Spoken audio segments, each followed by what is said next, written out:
ओम श्री वेद पुरुषाय नमः। नमस्कार। क्लास नंबर 159 श्रीमद् भगवद गीता जी शंकराचार्य जी के भाष्य के अनुसार आरंभ किया जाता है। ओम श्री सीतारामचंद्राभ्याम नमः। नमो गुरुभ्यः।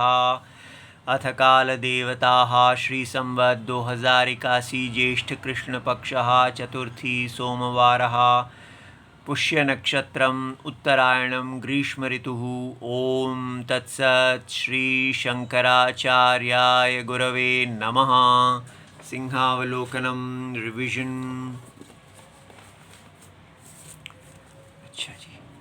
अविनाशी तु तद्विद्धि येन सर्वमिदं ततं विनाशमव्ययस्यास्य न कश्चित् कर्तुमर्हति। श्रीमद् भगवद गीता जी अध्याय 2 श्लोक number 17। Gita press Gorakhpur book number 10। तो हम अब इस श्लोक के भाष्य को देख रहे हैं और हमने देखा है कि ये श्लोक क्या कह रहे हैं। अविनाशी, अविनाशी तू, अविनाशी क्या है? न विनष्टुम शीलम अस्य अस्ति। जिसका शील, जिसका नैसर्गिक ओरिजिनल, जिसका स्वभाव ही न विनाश होना है। ठीक है, तो फिर आप ऐसा क्यों कहते हैं न विनाश होना? आपको कोई पॉजिटिव सीधा ही इसका कहना चाहिए, इसका ये नेचर है। आप न विनाश होना क्यों कह रहे हैं? तू शब्दः असतो विशेषणार्थः। क्योंकि हम ये समझ रहे हैं कि जो चेतना है, जो अस्तित्व है, वो देह की विशेषण है और जो देह का स्वभाव है वही उसकी चेतना का भी स्वभाव है। ठीक है, इसलिए हम ऐसा समझ रहे हैं कि ये देखिए घट है, हाथी है, तो हम ऐसा समझ रहे हैं कि ये हाथी तो विनाशी है और इसकी अस्तित्व भी विनाशी है। लेकिन यहां पर भगवान कह रहे हैं अविनाशी जो है उसको आपने, ये विनाशी है, इससे विलक्षण जानना है। इसलिए जिसको आप विनाशी का विशेषण अस्तित्व, जिस अस्तित्व को आप विनाशी देह का विशेषण समझ रहे हैं और अनुभव कर रहे हैं, इसलिए पॉइंट आउट करा जा रहा है फिंगर, वो अस्तित्व जिसको आप अनुभव कर रहे हैं, जो आपके अनुभव में है। जब आप कहते हैं मैं हूं, तो मैं से तो आप देह को रेफर कर रहे हैं, लेकिन हूं जो है वो आप मैं देह का विशेषण समझ रहे हैं। इसलिए भगवान यहां उससे अलग करने के लिए कहते हैं अविनाशी तो। ठीक है, माने अविनाशी विनाशी से विलक्षण है, अविनाशी विनाशी का विशेषण नहीं है। ठीक है, तो विनाशी कौन है और अविनाशी कौन है? देह। देह और देह के द्वारा दिखने वाली सारी दुनिया विनाशी है और उस देह का विशेषण दिख लगने वाला जो अस्तित्व है, जो चेतना है, वो उसका विशेषण नहीं है, वो बिल्कुल उससे विरुद्ध स्वभाव वाला अविनाशी है। इसलिए हमको दिखाया गया कि जिसको आप देह का विशेषण समझ रहे हैं अस्तित्व, वो अविनाशी है और विनाशी की अविनाशी कभी भी विशेषण नहीं हो सकता। लेकिन कैसे चेक करें कि ये अविनाशी है? आप देखिए कि देह के जो साक्षी हैं, देह को जानने वाले दृष्टा, वो निर्विकारी हैं, अविनाशी है। ठीक है, वो स्वयं ज्योति है, उसके नहीं होने का उसको स्वयं अनुभव कभी नहीं होगा। ठीक है, स्वयं प्रकाश, देही स्वयं सिद्ध, स्वयं प्रकाश। स्वयं प्रकाश माने सेल्फ एविडेंट, स्वयं सिद्ध माने सेल्फ एग्जिस्टेंट। देही जो है वो और देह जो है वो स्वयं प्रकाश नहीं है, बिल्कुल इससे उल्टी। देह देही के द्वारा प्रकाशित है और देह की कोई सत्ता नहीं है। देह में जो सत्ता दिख रही है वो वास्तव में देही की सत्ता है। अब ये बात हमको आपको ये समझना है कि पिछली बार कहा गया कि ये जो अविनाशी है, जो विनाशी से विलक्षण है, और सारे संसार में दो ही पदार्थ हैं, एक विनाशी और दूसरा अविनाशी। कोई तीसरी बुद्धि का विषय नहीं है। देखिए, हम कहते हैं इतनी सारी चीजें हैं, सब दो ही कोटि हैं, दृश्यम। ठीक है, दृश्यम, देह और दुनिया दृश्यम है, और इस देह और दुनिया को जानने वाला देही दृष्टा है। दृष्टा अविनाशी और दृश्यम विनाशी। और ये दृष्टा और दृश्यम इस प्रकार नहीं है कि ये दृश्यम और ये दृष्टा।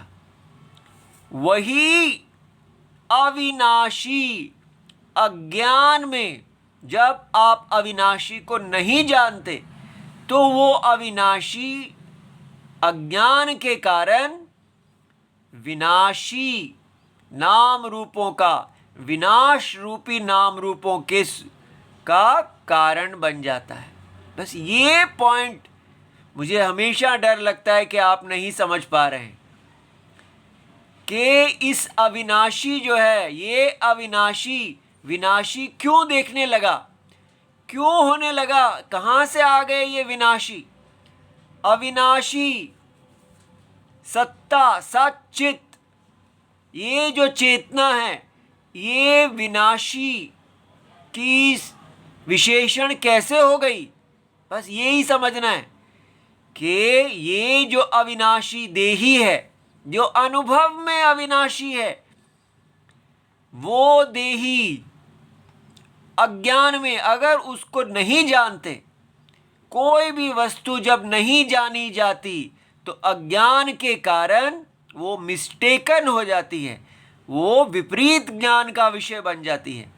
और वो विपरीत ज्ञान व्यक्त अव्यक्त नाम रूप के रूप में होते हैं। जैसे रस्सी, अगर रस्सी का ज्ञान है तो वो सर्प मिस्टेक की विषय बन जाएगी, और वो सर्प व्यक्त अव्यक्त, मैनिफेस्ट अनमैनिफेस्ट, इस प्रकार रस्सी कारणत्व कॉजेशन को प्राप्त हो जाती है। ये बात समझ में आई। इसी प्रकार ये देही जगत के कारण हो गए, माया जगत कारणम।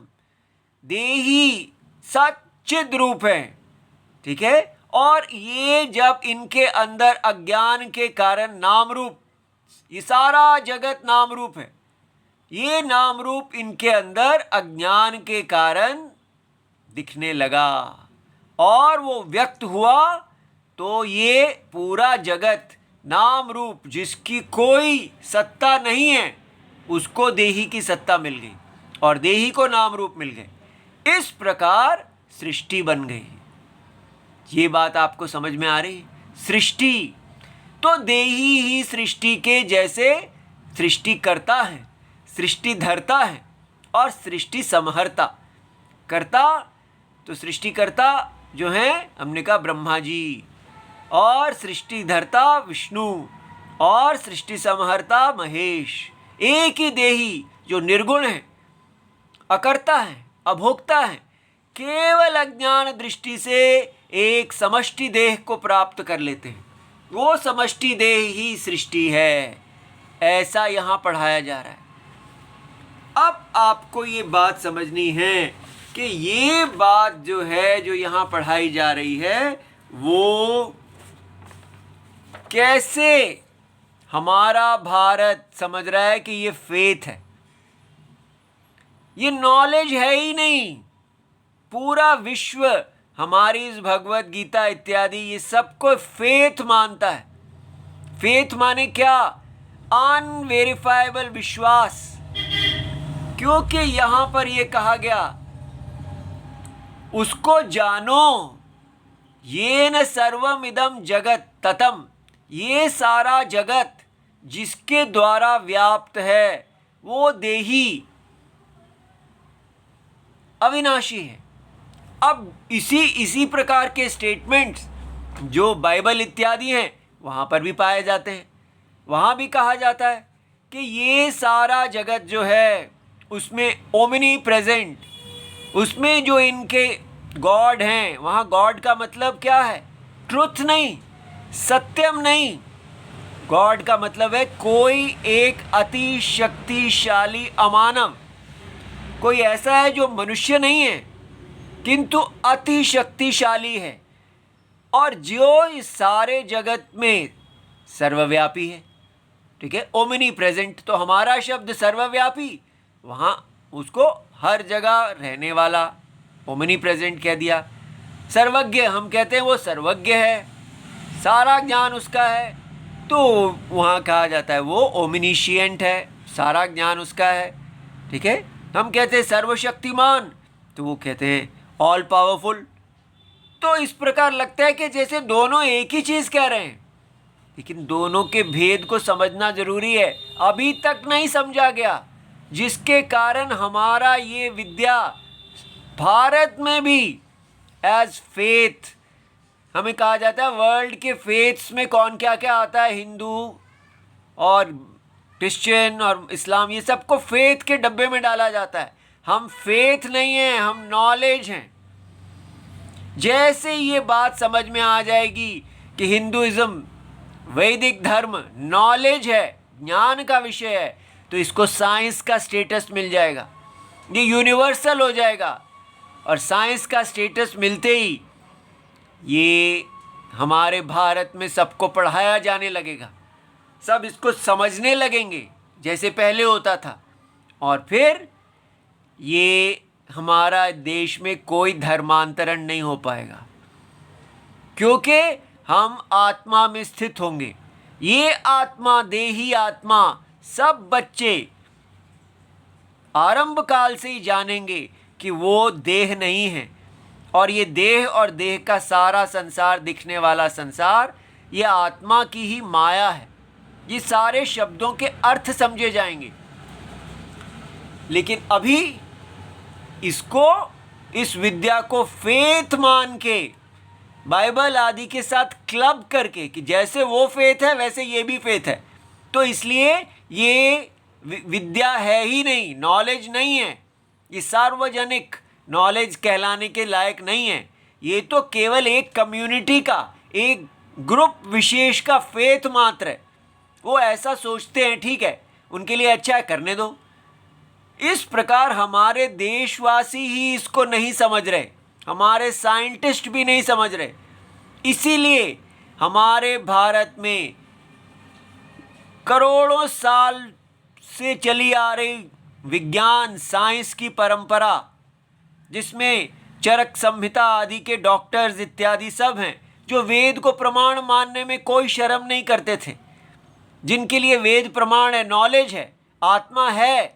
आस्तिक कहते थे अपने आप को, और कहते थे कि नास्तिकता जो है संसार में सबसे बड़ा पाप का कारण है।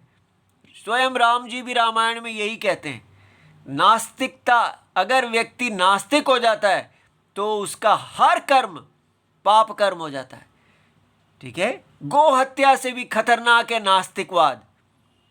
लेकिन हमने अपने वेद को फेथ बना के क्या कर लिया, हम पूरे भारत को नास्तिक बना रहे हैं।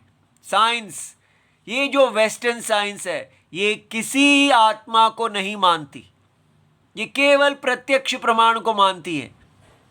और इसलिए इस समय कितनी आवश्यकता है कि हम इस बात के महत्व को समझें कि हमारा ये इस समय जो भगवत गीता भगवान अर्जुन को बता रहे हैं, ये कोई फेथ नहीं बता रहे। ऐसा नहीं कह रहे कि कोई मिस्टर अविनाशी हैं जो बड़े ताकतवर हैं, जो इस सारे जगत में व्याप्त हैं। जब इनके बारे में, फेथ के बारे में कहा जाता है तो प्रश्न पूछा जाता है, तो बताओ कहाँ है मिस्टर ऑल पावरफुल? तो वो कहते हैं हम इसका उत्तर नहीं दे सकते क्योंकि ये फेथ है। लेकिन जब हमसे पूछा जाता है कहाँ हैं आपके मिस्टर, आपके ये ऑल पावरफुल, तो हम उत्तर दे सकते हैं। हम कह सकते हैं कि ये जो पावरफुल जिसको हम कह रहे हैं वो सत्यम है। सत्यम ही सर्वशक्तिमान है। क्यों? क्योंकि शक्ति की परिभाषा हमारे लिए है। शक्ति क्या है? शक्ति माने जब आप सत्य को नहीं जानते तो वो अज्ञान, इग्नोरेंस ऑफ द फैक्ट, वस्तु अज्ञान ही शक्ति का रूप ले लेता है। आपको ये समझना है कि वस्तु अज्ञान शक्ति कैसे है, क्योंकि अज्ञान ही उसको कारण बना देता है वस्तु को। वो चिद्रूप चेतन सत्ता आत्मा जो है वो अज्ञान के कारण शक्तिमान बन जाती है। उसके अंदर से नाम रूप व्यक्त हो जाते हैं। कौन से नाम रूप? जो केवल कल्पित है। इसलिए इसको जब हम कहते हैं कि ये सर्वशक्तिमान हैं, तो ये कोई जादुई शक्ति नहीं है जो इनके पास है। ये केवल जैसे रस्सी को कहें रस्सी शक्तिमान है, तभी रस्सी के अंदर से सांप निकल आता है, तो सांप को निकालने की शक्ति रस्सी में है। उसी प्रकार यहां पर, क्योंकि ये जो आत्मा है ये चेतन है, रस्सी दृश्यम है, आत्मा दृष्टा है। ये समझना है कि ये अज्ञान, ये एरर, ये आत्मा अज्ञान है। आत्मा के विषय में आत्मा को ही अज्ञान है, अनादि, इसका कोई बिगिनिंग नहीं है। इसलिए आत्मा ही अपने अंदर नाम और रूप को उत्पन्न करने की शक्ति देखती है।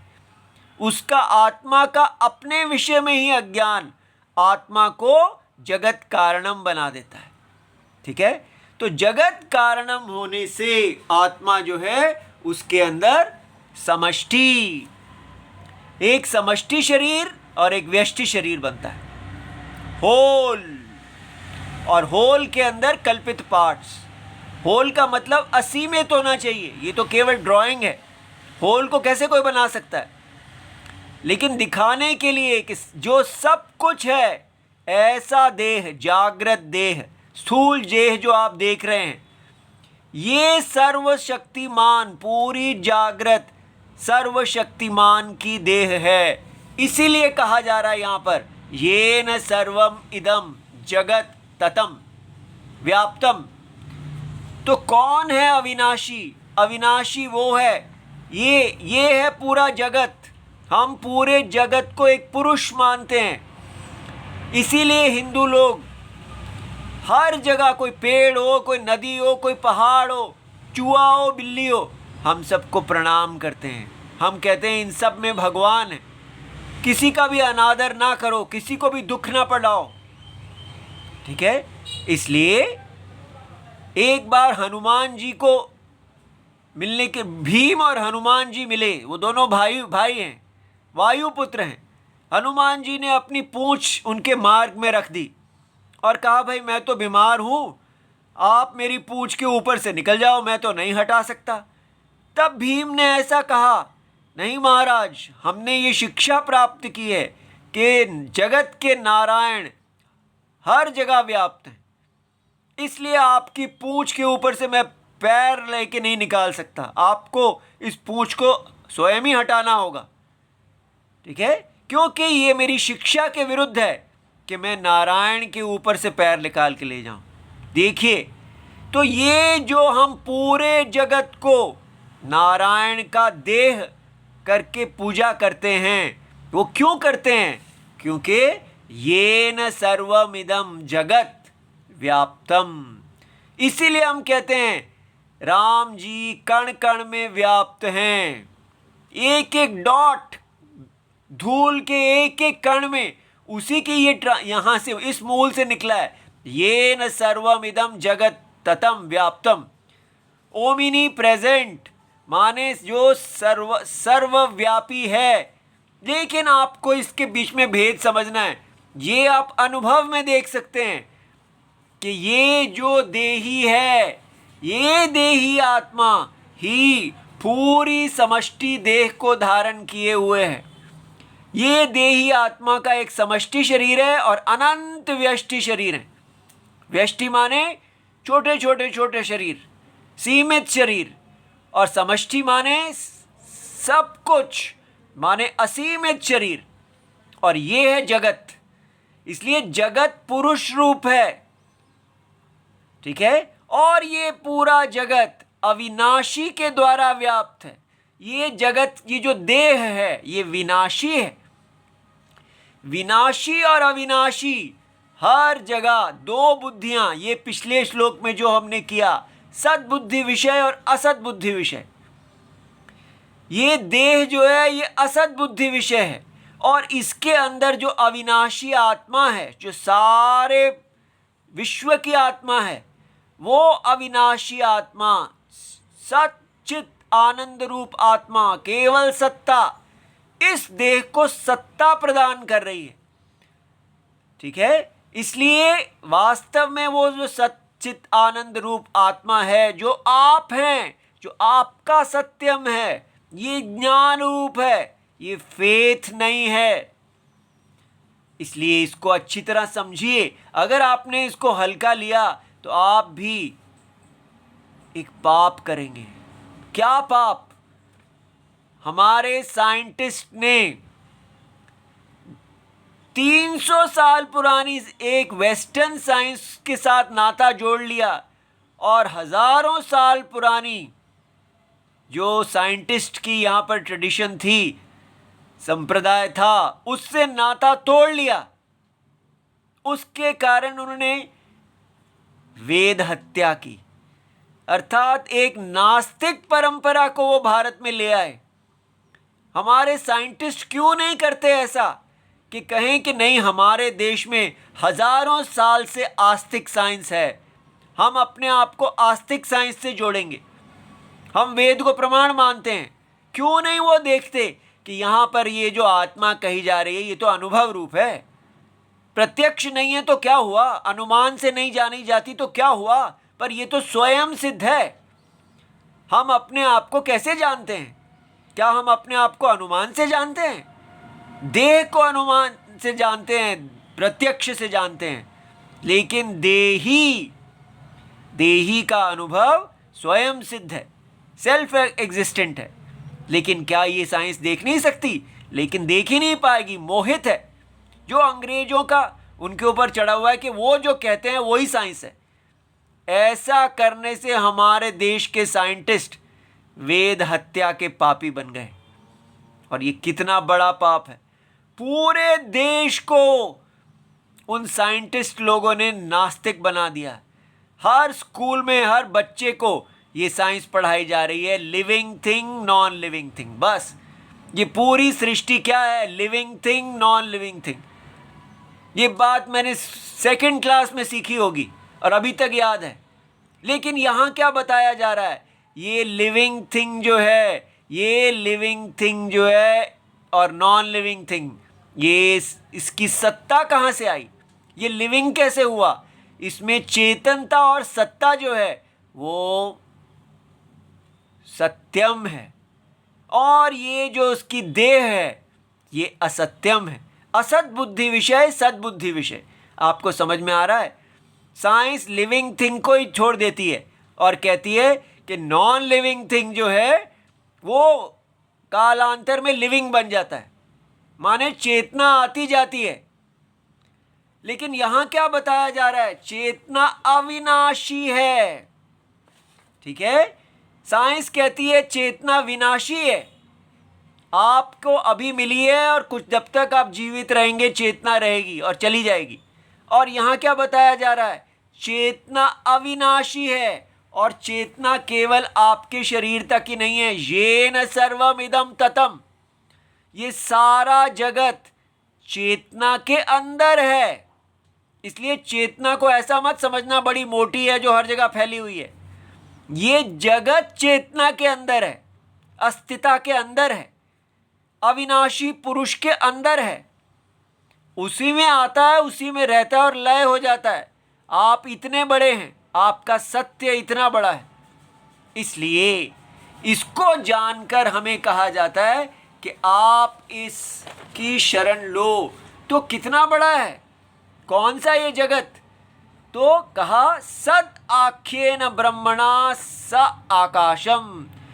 किस प्रकार, येन सर्वम इदम जगत ततम, किस प्रकार व्याप्त है इदम जगत। ठीक है, तो जैसे सद, जिस ब्रह्म, सद नाम वाले ब्रह्म के द्वारा स आकाशम, जैसे आकाश है वो सद नाम वाले ब्रह्म के द्वारा व्याप्त है, वैसे तो वो हमने देखना है कैसे। ये देखिए, आकाश, वायु, अग्नि, जल, पृथ्वी, ये 5 पंच महाभूत हैं। इनकी स्थूल रूप जो है, और ये किसके द्वारा व्याप्त है? आकाश।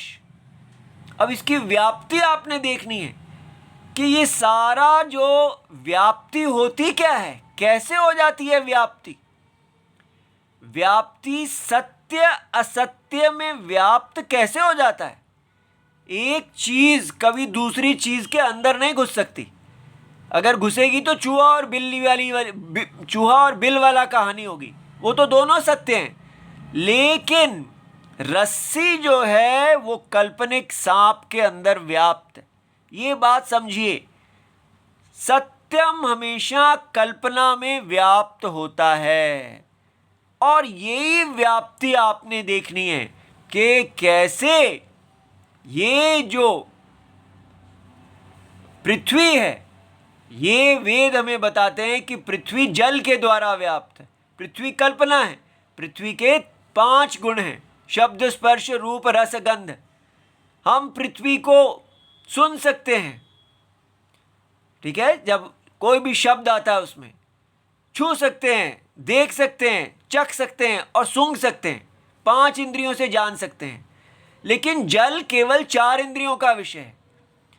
जल को सुना जा सकता है, देखा जा सकता है, स्पर्श किया जा सकता है, देखा जा सकता है, लेकिन जल में गंध नहीं होती। तो जल कारण है, ये कार्य है। तो कारण और कार्य क्या होता है? कारणम सत्यम सद्बुद्धि विषयम, कार्य असद्बुद्धि विषयम। कारण को नहीं जानने के कारण उसमें एक शक्ति आ जाएगी और उसमें एक अन्य नाम रूप की कल्पना हो जाएगी।